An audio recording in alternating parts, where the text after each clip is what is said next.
Hey guys, Chris here from Kite Republic, here today to talk about the 2022 red paddle range. So we're going to break this video up into three different sections. One, why red? What do they do differently? Why are they doing this area so well? Second part, which red is right for you? We'll run through the range briefly and just help you to decide and narrow down what you think is right for you. And then thirdly, what do you expect when you get your package? So we're going to unbox one. It's come straight out of the box, and we'll talk through it as we do that. So let's kick things off. Why red? Why are they the market leaders in this category? So Red Paddle did create the inflatable market. They've been amongst it for, I want to say 11, 12 years, for quite a long time. When you think about stand-up paddle, that's a really huge chunk of that time as well. Now, Red Paddle have a 5-year warranty on their boards. So, I mean, you have to be incredibly confident you've got the right things dialed to be able to offer that. And we're finding very few warranties coming through. So they're doing a remarkable job with the products there and backing it up with that 5 years. Something Red Paddle are doing with their technology, they're not using anything glued to hold any pressure or anything like that. They're using a heat welding system, which they've absolutely dialed. Basically, anything that's under pressure or requires that extra strength is all heat welded. They just use slight bits of glue to be able to put on deck pads and a few little bits and pieces around the edges, but nothing big. Another one, this is a huge one in terms of feel of why Red Paddle is so good to paddle. So the boards themselves are 4.7 inches thick, so that's 120 mil, where most boards on the market are 6 inches thick, quite a significant amount bigger. You imagine that you're a little bit taller and you've got that corky sort of rocking feeling. That's what you tend to get from a thicker, bigger board. Whereas when you bring it down closer and narrower, they've still got the stiffness through their MSL technology, but they're able to reduce that size and that height above the water. So you feel really stable when you're out there paddling. In terms of the feel out there, they're super smooth, very predictable, and they just have that ease of use dialed. I mean, you rock up at the beach, you pump it up, you go. You're not having to use little screws or even screwdrivers and tools like some. It's just really easy, and that attention to detail is just exceptional. All right, part two, which red is right for you? So let's talk through the range and we'll focus in on those ones where we get the majority of people looking at them. So right behind me here, this is actually the special edition color in the 10.6 Ride. So the Ride series is their all-rounders. It comes in a 9.8, so the smallest is a 9.8, and I'd say, look, once you're 60 kilos and up, for most people, you're probably starting to jump into the 10.6, but for really light riders, the 9.8 is there, or for someone that wants to surf it quite a bit as well. Having that smaller board can make the surfing a bit more fun. So there is a 9.8, it only comes in the blue that you can see over here. Then we jump up to the 10.6. This is our biggest seller. This is the special edition color, so the purple version of it. It also comes in this blue color as standard over here as well. So these boards, really nice, comfortable, good grip through there, diamond shape at the back for if you're doing a bit of surfing or want to step back. They'll handle a bit of everything.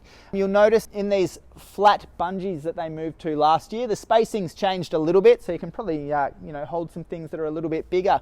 But one thing I really like, again, that attention to detail that Red does, they've got that extra metal ring there, so you can put a drink bottle or anything in this area and it'll stay nice and firm, not bounce out if you get some boat wash or get bumped or anything like that. But yeah, the 10.6, this is by far our biggest seller. And effectively anyone that's 50, 60 kilos, right up to close to 100 kilos, no problems at all on the 10.6. When you move above the 10.6 and you go to the 10.8, which we can see over here, you can see that's the same shape of board. However, 10.8, it's only 2 inches longer, so you'd think, oh yeah, pretty close. Massive difference, however, is that it's 2 inches wider. So you put the boards side by side, one's here, the other one adds an extra 2 inches, which is a heck of a lot of surface area over a whole board. What this does is it takes it out of that realm of anyone can paddle it. Like, this is 32 inches wide. As I said, even someone very petite, narrow-shouldered, small kids could comfortably paddle that and be in a fairly comfortable position to paddle the board with a relatively straight paddle. Once you start making that wider, you need to lean out to the side, and that fits really well for a broader person, a much bigger rider with broader shoulders that effectively can handle that well. However, For the smaller riders, it's fine for just days at the beach, playfulness, getting in that 200-300 meter square area that you go to the beach in and play. But if you want to get to the point of actually having a bit of a workout and getting a bit of a sweat up, then you don't want to go too wide, or you'll start getting some lower back issues and get a really awkward paddling technique happening there. So that's the Ride Series 9.8, 10.6, by far our biggest seller and suits so many people. And then 10.8, perfect for bigger riders. Again, I'm talking 90 plus kilos, or families that are looking to have a few of them on the board at the same time. It's a really nice pontoon and a nice easy board to use. One good thing about the rides, if we have a look underneath it here, the fin system is not cardboard boxes. The fin system are two rubberized fins. So you can take those fins into shallower rivers, places where you're not sure if there are sticks or things under there, and not worry about hitting them. It can really take you a lot of places. And again, there's no setup, there's no pack up. You don't need tools, you literally pump up and go. So we move out of that ride, all-rounder, great for basic workouts, every day at the beach, and then exploring and playfulness. We move across to the sport range, which we can see over here. So the sport range comes in three sizes. It comes in the 11.0, 30 inches wide, so a bit narrower, and a really good sporty, fun, smaller board there for a smaller rider. Then you jump up to the 11.3, which is this one here. Again, 32 inches wide, so the same width that we were talking about with the 10.6. However, a longer board. So as soon as you've got extra length, you've got a lot more glide going on as well. So if you're someone that's, might come from running, might come from triathlon, or might just want to get further with the same amount of effort, then the Sport Series is probably the go for you. It's going to allow you a bit more efficiency. There's also a 12.6 in that series as well. Now all of them come in this blue color, and then the 11.3 also comes in a special edition purple, which will be similar to that color there on the sport board.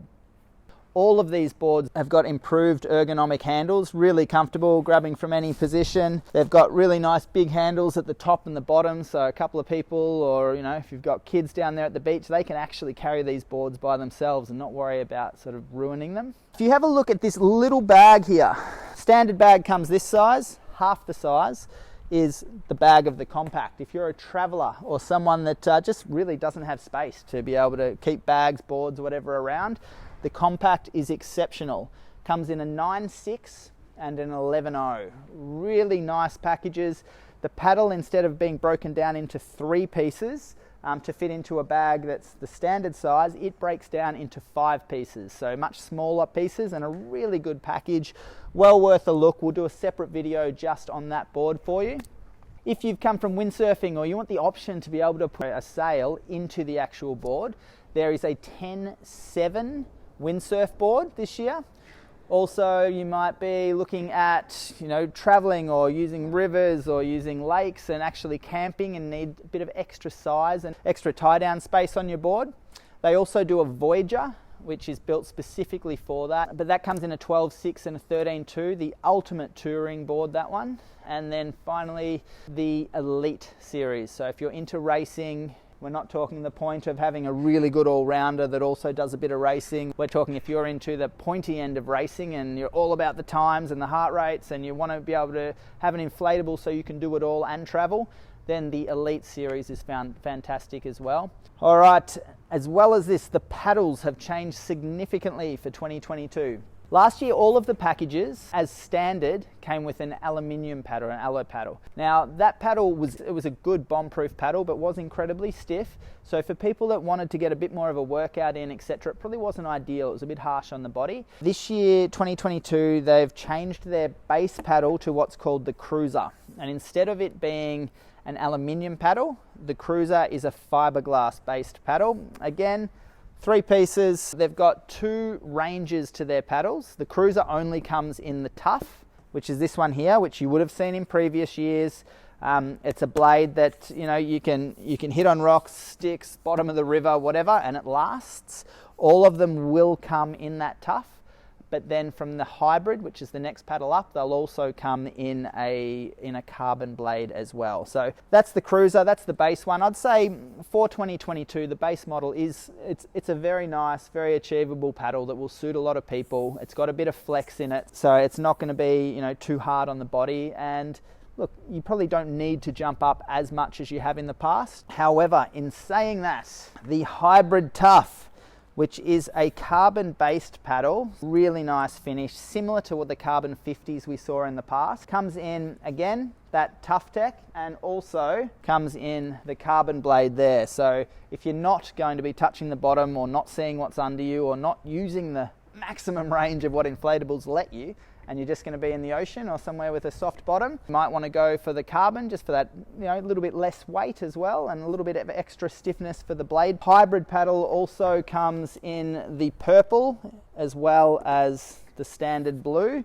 all matching the boards really nicely. And this year you'll see the bottom half of it has an attachment there as well, so you're not going to lose a piece of your paddle, which unfortunately we've heard of a few people doing in the past. And just a really nice paddle. It can't just easily be caught and opened. It takes a little bit more for that initial flick for the top bit there. So effectively they were cruiser, which is what your package will come with as standard.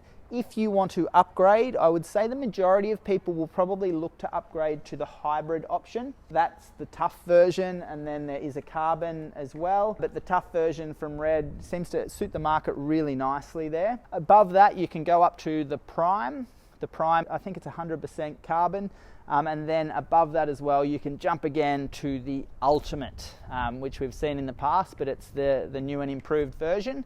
All right, let's get one of these boards unboxed so you know what you'll be looking at when it rocks up on your doorstep or you pick up your board. We go to the bag, improvements in the bag already. Again, like all the previous ones, they've got really nice big wheels, slightly different to previous years there, but nice big wheels. They do have this section on the back here, which has a really nice, good supportive back area for a backpack if you're doing any hiking into areas. Now this year, I just clipped that other one off there, so it's got two sides there that you can clip off. Once you've done that, this little section here, if you don't want to take your entire bag down to the beach, you can just take this little section here, which, as you can see here, has enough area here for your board and pump wrapped up together in that section. Has a good little backpack area, and you can have that on your back and take it down with you, not worry about taking the rest if that's how your setup is. Again, we get the nice little waterproof pouch, always a good little addition to any stand-up paddleboard. Let's have a look what's in here. Board there, pumps on the inside. It's a little different. Service kit this year. So every board will come with a little service kit as well, just a few spares. The boards that do have fins that have a thumb screw, so for the sports, the elites, for the rigid fins, will have a spare within that as well. Valve removal kit and everything in there as well. When you look inside the bag, you'll see an area for your paddle here as well. So this is the safest area if you're traveling with it. This gives it the best support. We'll grab a paddle here and show you what this is for.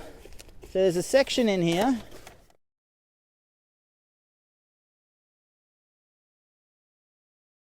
So if you're doing any traveling, the bag comes with this great little area here. You can see the bag itself's padded really nicely. It's got an area here to put fins or put just different things in there. And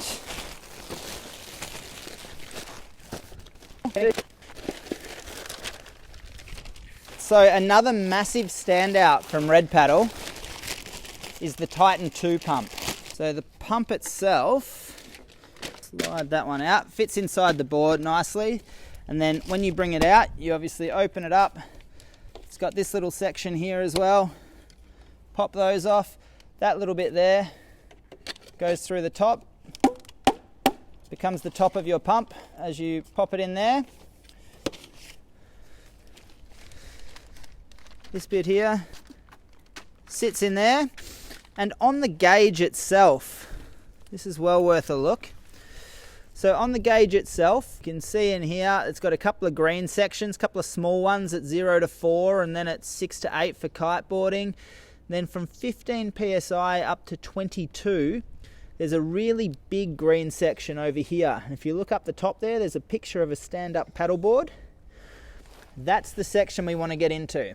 So if you're a lighter rider, you'll probably find 15 PSI is absolutely fine and you don't need the extra effort of going a bit further. However, if you do want the board stiffer, or you're going to be in the surf or using a bit higher performance, you want to make sure that you pump that into sort of 17, 18 PSI. You can comfortably go up to 22 as well. Okay, in this area here, we open that up. When the valve is actually up and proud like that, it's a one-way valve. We can pump into it, but nothing will come out. When it's down, that's how we release the board and let it out. So if it's down and you turn it, then it stays down, and you will find you can pump it as much as you want, but once you bring the pump out, you're going to lose all that air. So make sure it pops up nice and proud like that. We pop that in, give it a twist, and that's locked now. All right, so I'm going to start pumping. Just before I do start pumping, you'll see this little lever here. Okay, so when the lever is back like that, so when it's pointing towards me, okay, it's actually using both of these valves. So I'm going to pump until that starts getting hard. And I'd say on average, you're probably looking at about between 4 and 7 minutes of pumping at that point that you can still chat like this. All right, so once it starts getting hard, so you can tell now I've got, what have I got? 8 or 9 PSI. So the board's got its shape, but it's a bit hard to pump now. I could do it, but it'd be pretty hard work. I can flip this switch here. It locks off this front gauge, and only my high pressure gauge works. So you saw how hard that was for me just before I flipped it. Let's see how it is now. So it will take a little bit longer to get pressure into it like this, but it makes it achievable, where the other one was just a bit too much hard work.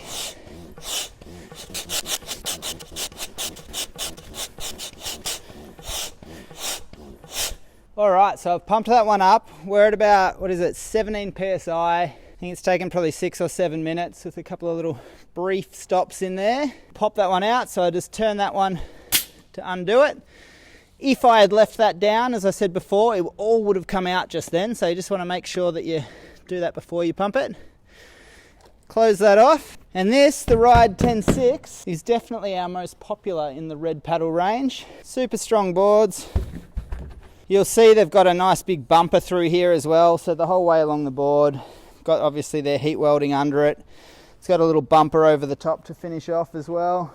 As I said there, guys, got about 16, 17 PSI in it at the moment.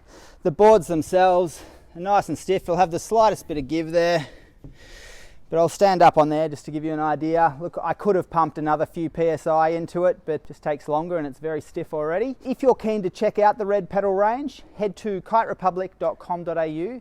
We have all of these boards on demo as well, so if at any stage you want to give them a go or even just want some advice, hit us up. We love chatting about this stuff, and we're sure you'll be absolutely stoked with the red paddle board you end up with. Cheers, guys. Have a good one.